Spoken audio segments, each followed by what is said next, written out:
Welcome into a truly thrilling episode of Locked On 76ers. Keith Pompey, Marc Farzetta. Thrilling's the only way I can think of this, Keith, when it comes to this new brand of basketball we're seeing from the 76ers. And, of course, it doesn't hurt to be 3-0. We'll talk about a potential passing of the baton as well of Tyrese Maxey's 76ers. All that and more on this edition of Locked On 76ers.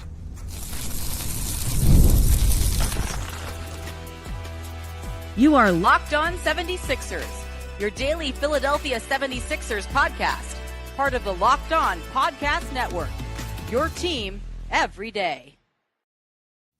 And we do thank you for making Locked On 76ers your first listen every day, part of the Locked On Podcast Network, your team every day. This particular episode brought to you by the Game Time app. That's right. Download the Game Time app, create an account, use promo code LOCKEDONNBA for $20 off your first purchase on the Game Time app. Keith, it was just an absolute thrill. I mean, the first three games of the season have been thrilling. This up-tempo style of basketball, the guard-run team is so exciting to watch. It's electrifying, as a matter of fact. And there's two plays in particular that really jump out to me that I'll start you off on. One was the Bona block down one end, leading in the first quarter to a VJ Edgecombe lay-in. Then you had VJ Edgecombe block Paolo Banchero. He then is able to, Tyrese Maxey is able to corral it. He goes down the other end, little finger roll layup. The speed in which these guys are playing is astounding. I'm loving every second of this. Xfinity Mobile Arena must have been just absolutely bumping last night. Yeah, it kind of was. I mean, it was. But you know what? And I guess it had to be. But, you know, my thing is the way they played, it looked like they would have played well if they were in Orlando, too. I mean, here's the thing. Here's the one thing that we need to point out is that, you know, with the 76ers, Tyrese Maxey and VJ Edgecombe combined for 186 points. That's the most points by a starting backcourt through the first three games since the 1970-71 season, right? So we got to talk about that. Your boy Kelly Oubre came to play. It was like there was no Joel Embiid. We kept saying to ourselves, you know, when is Kelly going to bounce up back? When is Kelly going to come out and show us that he is the man? Well, Kelly was the guy, right? I mean, he was. And he came out there, you know, he had 25 and 10. He was 25 points, so 9 for 16 shooting, 10 rebounds to go with 2 blocks. Now, when we talk about what Maxey and Edgecombe did, right, let's just put it this way. I know what they had, the 186 points, but Maxey had 43 points, 8 assists, and 4 rebounds. 12 of his season-high 43 points came in the fourth quarter. Now, get this, Mark. The 2023 All-Star is averaging a league best 37 points right now. And before, you know, we were like, we not, you know, he was fifth, but now he's averaging a league best 37 points. And when it comes to Edgecombe had 26 points, 7 assists, 4 rebounds, 1 block, and 1 steal, and he's averaging 25 points. I'm telling you, the Sixers backcourt is a problem right now for opposing teams to defend. A problem. And, like, I hate to say it, these two guys are out there, and where they go, the team will follow. I agree wholeheartedly. One of the things that's really jumped out to me, talk about combined, the numbers they've been able to put up, that's amazing. But this team has played together for 3 games. They look like they've been playing together for years, Keith. And I know they did all the right things and they showed up early to camp and, you know, for whatever you want to put it, they didn't call fouls and maybe that helped them bond more as a team. I don't know. They put the work in the offseason and you are seeing the fruit of that labor right now. I can't get over at this point in the season, 3 games in, how this team looks like they're on the same page and they really understand each other. And that's, we talked about before the show, Eric Gordon getting into the game there, especially in the fourth quarter. Joel Embiid has only played in 2 of the 3 games, and that looked like it put absolutely no hitch in their giddy up. They look like they have been playing together for years. How has that chemistry blossomed so quickly? Well, you know, and that's the crazy part because at first Kelly was like, you know, Kelly Oubre was saying, look, man, after last year, I'm like, yeah, after last year, I get all that. But as you talked about, the whole Joel Embiid situation, Paul George, Jared McCain, Trendon Watford was supposed to be their top free agent. None of them played yet, right? And then not only this, Don Barlow is out. But then you said Eric Gordon. Eric Gordon had 8 points on 2 for 3 shooting. So I said Jabari Walker made his first start. He had 4.5 rebounds and a block. Hunter Silas even made his debut, right? So I said, Kelly, I get what you're saying, but how are you guys able to bring it together so much? And he was like, look, last year I think the lineup changed a lot, guys in and out. But this year I think Tyrese has been hitting it on the head. He's like, no matter who's out there, we have this constant that we won't waver from. That goes into our culture and the things we do on a daily basis, right? And then he went on to say, it's still early, but at the end of the day, man, if we can have that next man step up or anybody come in there and be an impact to winning, I think we'll be better off than we were last year. Bro, you're already better off than you were last year. I think that you guys, if they turn it around, they may have a chance to contend. Now, I'm going to be real. I expected them to beat the Boston Celtics, right? I expected them to beat the Charlotte Hornets, right? And then you look at this Orlando team that came limping in here. Orlando's 1-3, Boston's 1-3, the Hornets are 2-1, right? So when you look at their schedule, you can say, okay, the schedule not as hard as most people will think. However, the way that they're playing, they are playing well. They're playing an exciting brand of basketball. And when you factor in all the people who didn't play in these games, you have to say that this team, is impressive right now. And Tyrese Maxey and VJ Edgecombe, this is a great backcourt thus far. Mm-hmm. It really is. And I was just thinking about this, the response Kelly Oubre gave you. It must feel like after last year getting shut down early, but also in the meantime, before that happened, you have, I forget the exact number. I want to say it was 58 different starting lineups last year. I know, right? I want to say it was around there, maybe 60. I don't remember off the top of my head. But to a guy like Oubre and to everybody else on this team, it must feel like after 3 games, these guys really well. Like, even though you've had different starting lineups, and we talked about Barlow, talked about Walker being in there, it feels like these guys just kind of bonded quickly. I don't know if that was by trauma from last year or that was simply just putting in the work in camp. But what you're seeing on the court is something I did not expect to see, and that's everybody being on not only the same page, but they're on the same sentence of the book. It's great. And I think a lot of that also goes to Nick Nurse, to kind of finding the way that this team would come together the fastest and also come together chemistry-wise. I think a lot of that goes to Nick Nurse looking at his roster, seeing what's available right now and saying, all right, we got to push turbo. We got to push the turbo button because Tyrese Maxey, VJ Edgecombe, Kelly Oubre, Quentin Grimes, they're going to be the absolute best in transition. Let's make that happen, and then hopefully we hit our shots. And you've hit your shots, especially Tyrese Maxey. And you talked about some pretty impressive numbers there with the combined backcourt. Best numbers since 70-71? Yep. Tyrese Maxey now, and this question was put out there, or this statement was made on the post-game interview with Tyrese Maxey on NBC Sports Philly last night. He's the first player since Wilt Chamberlain, Keith, with 111 points through the first 3 games as a 76er of a new season. That's astonishing. That's impressive, man. That's impressive.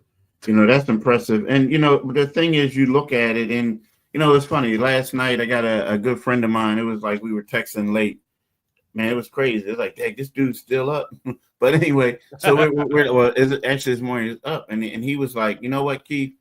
Maxey has been balling. I was like, yeah. And I said, my only thing is I'm a little concerned and that he has to score all these points to win these games, right? And he was like, yeah, me too. But somebody has to score them when people are out. And I was like, yeah, you know what? That's right. In the past, the knock was, could he step up and be the guy?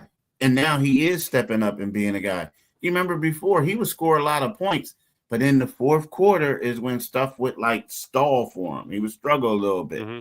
He scored 12 points in the fourth quarter, had 43. He took over. So, Maxey is answering questions, so you can't really doubt what he's doing at all. I mean, I know it's still early, but man, he looks good. Here's how I'd respond to that. I would be worried if Maxey had 43 and Kelly Oubre had 12 and Quentin Grimes had 13 and VJ Edgecombe had 15. I would be concerned if it was like the Allen Iverson stat line, 40 points and everybody else has 10. Like Eric Snow went off for 8 points, I would be a little bit more concerned then. But everybody is acting like a killer.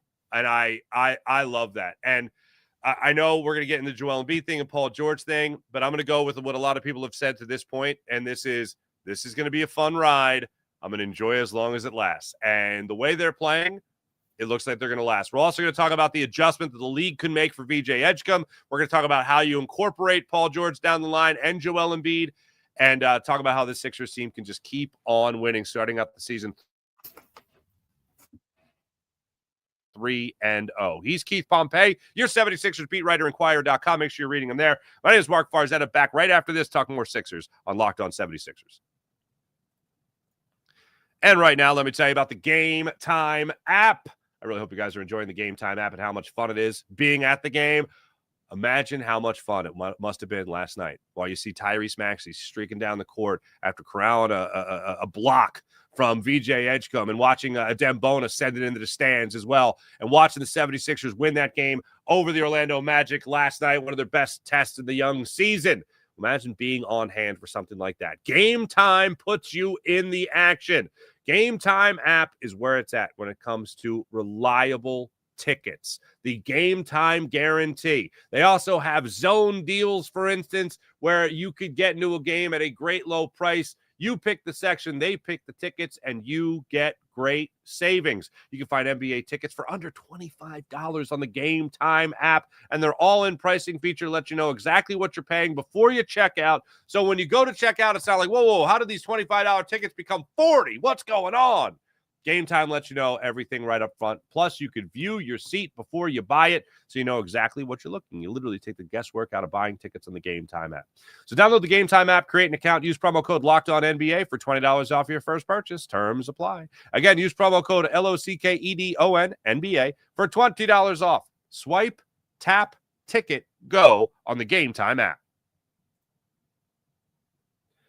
And now I want to tell you about FanDuel. Forget about being at the action. How about being in the action with FanDuel? NBA is back, and there's no better place to get in on that action with FanDuel, the official sports betting partner of the NBA. Ever miss the start of a game? You don't want to do that. But with FanDuel, you can have live bets on everything. Who will score next? Also, who will have fourth quarter comebacks and all that with live lines. Plus, you can combine your live bets into a same-game parlay for a shot at an even bigger payout. And right now, FanDuel is giving new customers $300 in bonus bets when your first $5 bet wins. So head to FanDuel.com to sign up and play your game with FanDuel, official sports betting partner of the NBA. So how do you maintain, Keith? How does all this stay where it's at? Because, look, there's a couple of things that are impending.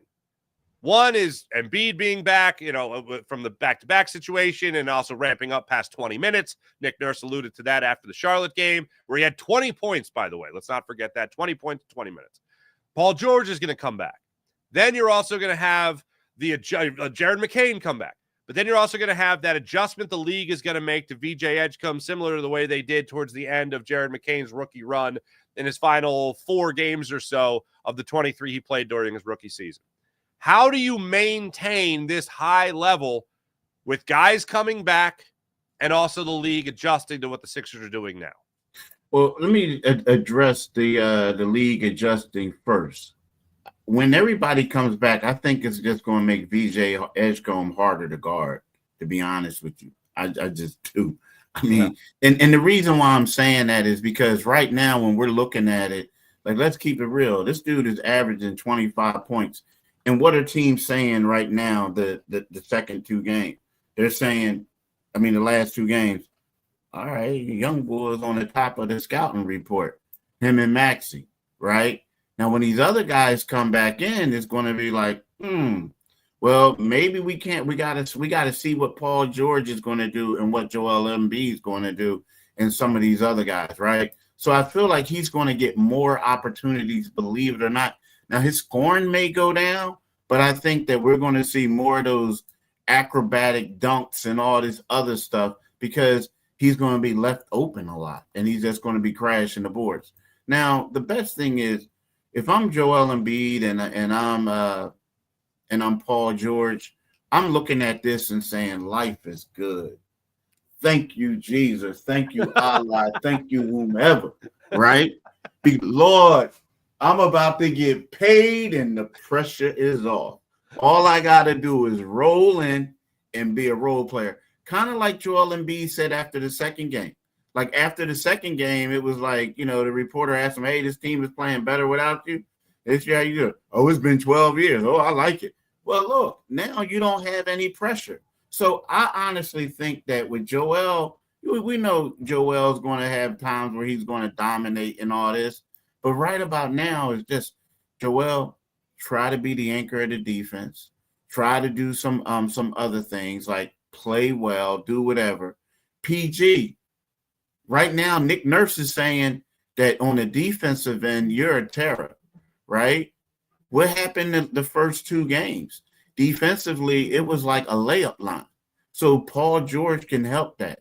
So I think that if you get total buy-in from everybody, what we have seen thus far, right? I think that it can work. I honestly do. Now, again, that's a legitimate question. It's a great question. But if I'm those 2 guys and I'm looking and I'm seeing how these young guys are going, man, I'm loving it that I don't have to come out there and be the savior right about now. Because if you are the savior and stuff goes awry, then all of a sudden you suddenly become the problem. Mm-hmm. You know what I mean? I agree. You become the problem. So I think that, but that's why Nick Nurse is making $8 million, right? To figure that out. But at the same time, if I'm 2 guys, I'm like praying, like, thank you, hallelujah, hallelujah. I don't have to do anything. On that note, I'm so glad you went there because I feel great about Joel Embiid. I feel great about Paul George. People are going to look at Joel Embiid because he's been here and people look at him and they go with a lot of drama. And I was doing a TV hit yesterday morning and they asked me about drama with Joel Embiid with the line about staying at home. I could stay home and do this, that kind of thing. I don't see it happening with him. And it's for the reasons you just pointed out. And then you also have to factor in the idea he was here with everybody else in Camden while everyone was showing up early before training camp even started. He wasn't in some far-off gym in some far-off land with some shooting coach or athletic training staff I never heard of. He was with the team. He was with the Sixers. He was ready for game 1. VJ Edgecombe goes off for 34 in his debut, and you have Joel Embiid as one of the guys right there dumping water on him. After the Charlotte game, same type of thing. He's celebrating with everybody after he didn't play in the end of the third quarter and at all of the fourth quarter, or he played 3 minutes of the fourth quarter. That, to me, shows that he's in. He's buying in. In whatever role he's going to have. Like, you can talk about him being a role player. Joel Embiid could be a guy on a team like this that shoots like this, with guards like this, in half-court sets in particular. He could be a guy that could flirt with a triple-double every single night. That's one hell of a role player to have. And also the overall experience of how many NBA playoff games he has under his belt can only help everybody in all this. I think it's not a matter of him being a role player as much as it is just accepting the role he's going to have in this offense where he can still put up some pretty damn good numbers, but not be the star. I don't think that's going to eat away at him the way some other people are teeing it up. Do you think it'll eat away at him to the point where it'll be disruptive? I mean, I don't know. I don't think it will eat him up. Eat at him. The only thing is I think that with Joel, there's going to be certain times like, okay, the second game when Joel came out and everybody said, yeah, Joel was trash the first game. Like he was cooked. He's this, he's that. Uh-huh. Joel came out on a personal vendetta to go out there and like show people what he can do. In the first quarter, everybody was eating. Now he was getting the most of the shots.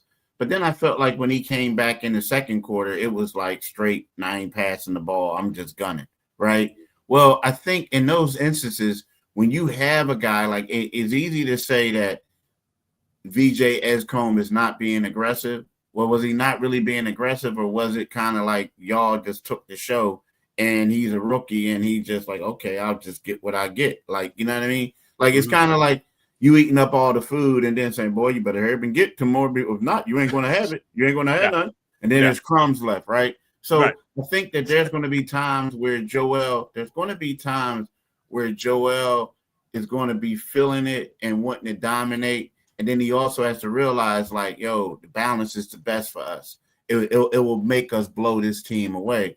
But you know what, Mark? I'm going to say something bigger than just Joel, right? And the rest of them. The guy who really impressed me the most, I mean, with his maturity has been Quentin Grimes, right? Quentin Grimes had 14 points yesterday, right? He had 24 points the last game. And Quentin Grimes has really been balling coming off the bench. And I asked him about that, right? And he talked about he likes his role. And he said this real quick. He said, I know I'm going to get starter minutes and everything. You know, he said, I'm going to do my thing. I just get the opportunity to go out there and play my game, go out there and help this team win. We got a lot of good guys on the team, a lot of adversity, and it's going to play itself out. It's going to work out for sure. And when I'm talking about that is we're talking about a dude who wanted to get $25 million, only got 8.7. I wish I only got 8.7, but he only got 8.7. And the thing is one of those things where you're coming off the bench, and sometimes that can impact the payday. But this guy is saying, look, it's going to work itself out. If he could say that, two max players can say the same thing. Because let's face it, it's taking the wear and tear off their body and could be extending their careers.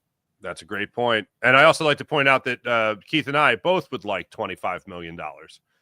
But just like Quentin Grimes, we're not getting it. Yeah. Hey, David Locke will still work. Man.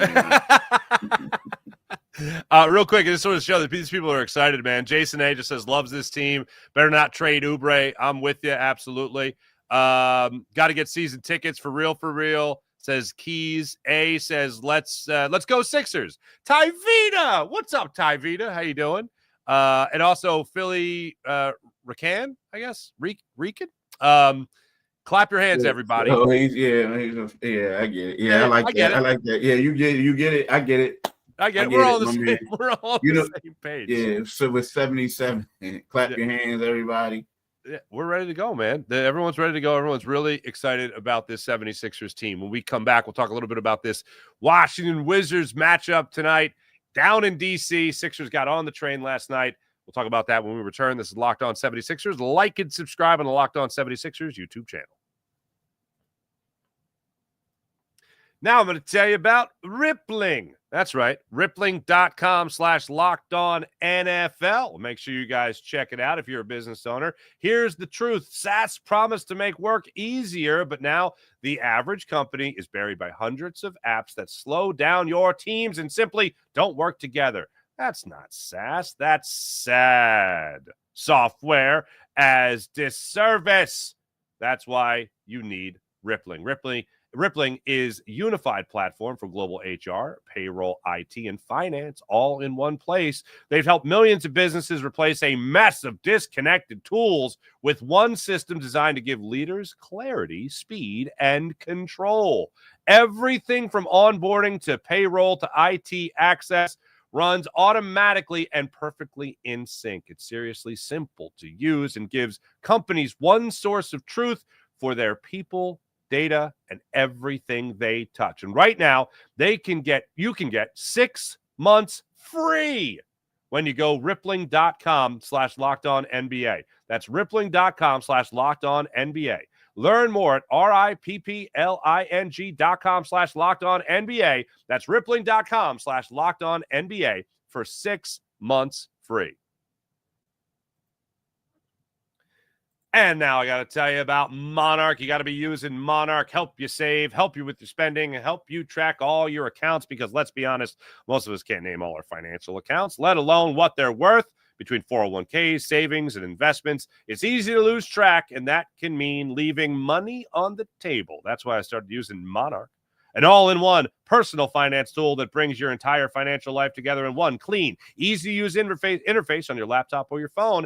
It's helped me organize my accounts over the years. Monarch is fantastic. Maybe you're saving money for a big vacation, a new car, kids go to college, whatever it might be. Monarch can help you save and track your spending. Don't let financial opportunities slip through the cracks. Let Monarch Money help you out at monarch.com. Use promo code LOCKEDONNBA at monarch.com. That's promo code LOCKEDONNBA at monarch.com for 50% off your first year at Locked On, or with Locked On NBA for half off your first year at monarch.com. Here's what we got going on tonight, Keith. 7 o'clock tip-off down in D.C. Sixers, Wizards. What do you want to see from the Sixers tonight? I want to see them just attack their will, like just get it over with. Like, you know what I mean? Now I get it. You're going to be playing on a back-to-back. You're playing against a team that was rested, right? And you're going to go down there, and you may be a little tired. You're still undermanned from a point, but at the same time, I would just want to see that intensity. Right now, this is where we're gonna find out a little bit about the 76ers. And in a way, I know where some people are saying, like, you know, they're playing a losing team, a team with a 1-2 record or 1-3 record, or right, 1-2. It's the Wizards, but you're coming off an emotional win. Your team is 3-0. You got the Boston Celtics on Friday. You got an off day, 2 off days, and then the Boston Celtics on Friday. This is typically what could be considered a letdown game, right? Oh, boy. Right? So what I want to do is I want to see the Sixers go out there and smack them in the mouth if they can. Throw a couple haymakers, do what they got to do. That's what I want to see. That's what winning teams do, right? They don't care about the opponent. And you remember in the past, the 76ers, when they were really good, right, they always got up for the big games. But then when they had the tomato cans, that's when they would lose. So let's see what the 76ers are going to do. Now, I'm just going to be honest with you, Mark. I don't know if you've ever been to a Wizards game, but it's no different than going to a Nationals game, right? When you go down there, it's Philly South. There's going to be a lot of Sixers fans. So they may get a lift from that. But I'm telling you, this is a game that has letdown written all over it. I don't think they'll have a letdown. But what I'm saying is this is when you know that if you got a good team, where you could come out there, smack them in the mouth. All right. I will say I'm on board with the idea of smacking them in the mouth, obviously. But the reason I think they'll do it is because I think Tyrese Maxey realizes the history surrounding him and VJ Edgecombe, him individually, him and Tyrese Maxey as a duo, and then a backcourt as a whole with Kelly Oubre and Quentin Grimes. I think they want to keep that going. I mean, to me, it's more of them keeping that standard that Maxey talked about on Media Day and you alluded to in the opening segment of the show, which was Maxey just came out and laid the law down. You're coming to a Sixers game, you're going to see this style of play no matter what. And we're like, okay, what kind of style is that? Because we haven't even seen it yet. But this is what he believes. You're going to see this kind of effort, this kind of commitment, and this kind of all-out hustle.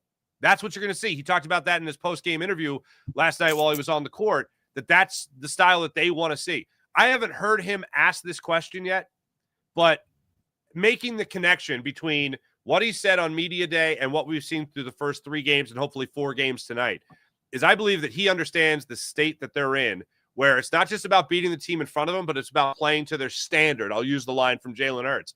Play to their standard every night, no matter who's there. That's what they're also competing against. Not just the Wizards tonight, but staying on this incredible historic run that they're on to start an NBA career for VJ Edgecombe and start a season as the leader of the 76ers for Tyrese Maxey. I think they continue that tonight with a win over the Wizards. Yeah, I mean, it'll be great. I mean, you know, right now the 76ers are in the Chicago Bulls, believe it or not. 2 teams who were battling for the final play-in spot until the Sixers start tanking. All right, now, again, there's only 3 games, but they're both tied for first place, the only 2 undefeated teams in the Eastern Conference, right? Well, so, boy. Yeah, it's one of those things where, you know, like the Sixers, come out there and do what you got to do. But see, here's another thing that the Sixers, and I don't want to bring up like, negative past or anything like that. But, the Sixers started off 5-0 the 2019-20 season. And that was that season where they had Al Horford and all them. And then that's like they just struggled. Like they won 5 in a row and then they went on a losing streak. So to me, if Tyrese Maxey learned anything,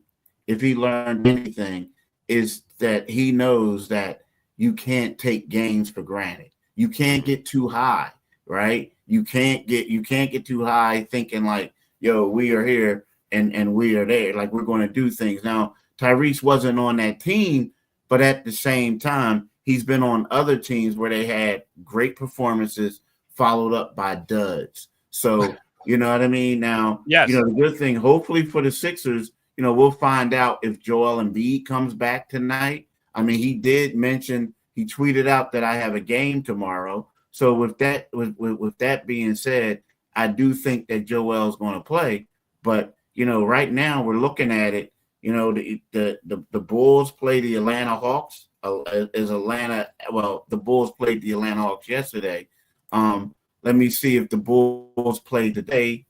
No, the Bulls do not play today. So the Sixers could go up and be in sole possession of first place, which would number be one seed.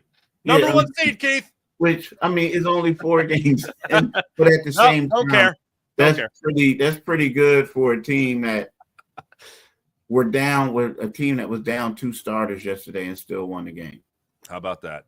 The other thing is, if they do lose tonight, it's a scheduled loss anyway, Keith. So, I mean, I don't think anyone's going to be upset. All right. He's Keith Pompey.